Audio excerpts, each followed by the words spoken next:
అలాగే ఇంకో విషయం తీసుకుంటే జగన్ గారు మొన్నేమో హైదరాబాద్లో సిబిఐ కోర్టుకి వెళ్ళారు. కోర్టులో విజువల్స్ బయటికి తీసి వాటినేమో ఇలా ట్రోల్స్ చేస్తూ ఉండే పరిస్థితి మనం చూసాం. అంటే ఎంత దారుణంగా మీరు దిగజారిపోయారు తెలుగుదేశం పార్టీ కూటమి నాయకులు అనేది అర్థమవుతూ ఉంది. ఎందుకంటే ఒక కోర్టులో జరిగినవి అసలు బయటికి రాకూడదు, వాటిని తీసి మీరు చేయడం జరిగింది. మరి చంద్రబాబు నాయుడు గారి మీద కేసులు లేవా? అతను జైలుకి వెళ్ళలేదా? అతను కోర్టు హీరింగ్లకు వెళ్ళలేదా?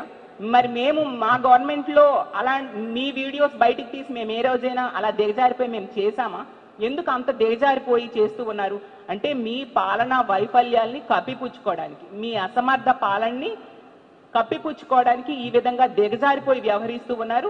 మరి అలా అయితే చంద్రబాబు నాయుడు గారు కర్త కర్మ క్రియగా ఉన్న steel scam, assigned inner ring రోడ్లు, ఫైబర్ నెట్, మద్యం, ఇసుక కుంభకోణాలకు పాల్పడ్డారని సిఐడి ఆధారాలతో సహా నిగ్గు తేల్చడం జరిగింది. 31.20 కోట్లు ఫిక్స్డ్ డిపాజిట్లను సైతం జప్తు చేయడం జరిగింది ఆ రోజుల్లో.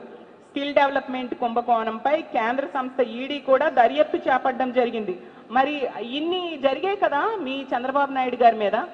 మరి ఏదో ఎవరికి జరగనట్టుగా ఇలాంటివన్నీ చేస్తూ ఉన్నారు. అసలు జగనన్న మీద కేసులకు కారణం ఏంటి?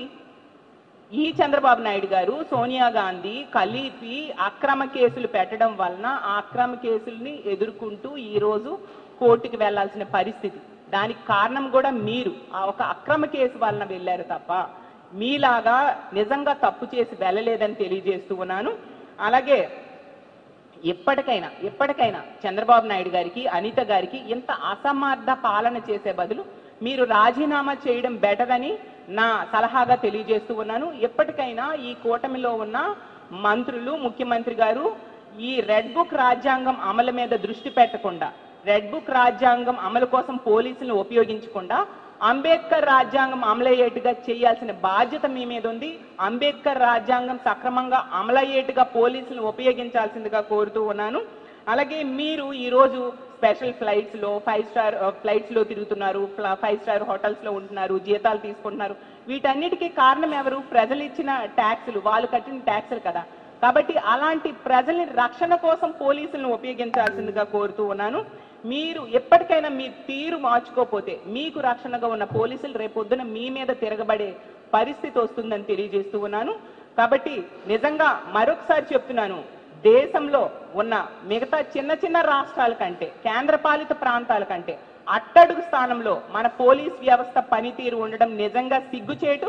దీనికి కారణం ముఖ్యమంత్రి గారు, హోంమంత్రి గారి తాలూకా పాలనా వైఫల్యం. పోలీసుల్ని అక్రమ కేసులు పెట్టడానికి ఉపయోగించడం అనేది నిజంగా సిగ్గుచేటు. ఎప్పటికైనా మీ తీరు మార్చుకొని పోలీసుల్ని ప్రజల రక్షణ కోసం ఉపయోగించాల్సిందిగా కోరుకుంటూ సెలవు తీసుకుంటున్నాను.